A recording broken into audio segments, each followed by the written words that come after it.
ये सिर्फ इंतखाबात के मद्देनजर जीएसटी कम की गई है, लेकिन मुनाफाखोरियां कम नहीं होंगी।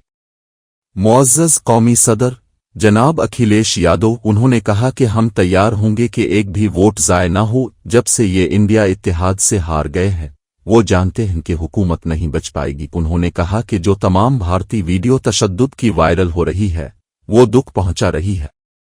ये महज काउंसिल और वाहनी की लड़ाई है। कुर्सी पर बैठे लोग भारतीय जनता पार्टी के रुकन नहीं रहे। उन्होंने यूनिवर्सिटियों में एक ही नजरिए के अफराद को बिठाकर इदारों को खराब करने की मजम्मत की। अखिलेश यादव ने कहा कि तालीम के मैदान में एकतरफा सोच से नुकसान हो रहा है। उन्होंने कहा कि सियासी और तालीमी इदारों में शफाफियत और तवाज़ुन जरूरी है। ये बयानात अखिलेश यादव ने अवामी और पार्टी इजलासों में दिए हैं। अखिल भारतीय वीडियो और पिटाई चला है। अखिल भारतीय वीडियो और पिटाई जो है वो दुख पहुंचा रहा हो। और मैंने कहा भी अपनी तरफ से कि ये परिषद और वाहिनी की लड़ाई है। जो कुर्सी पे बैठे हैं वो भारतीय जनता पार्टी के सदस्य नहीं रहे। आप सब जानते हो इस बात को।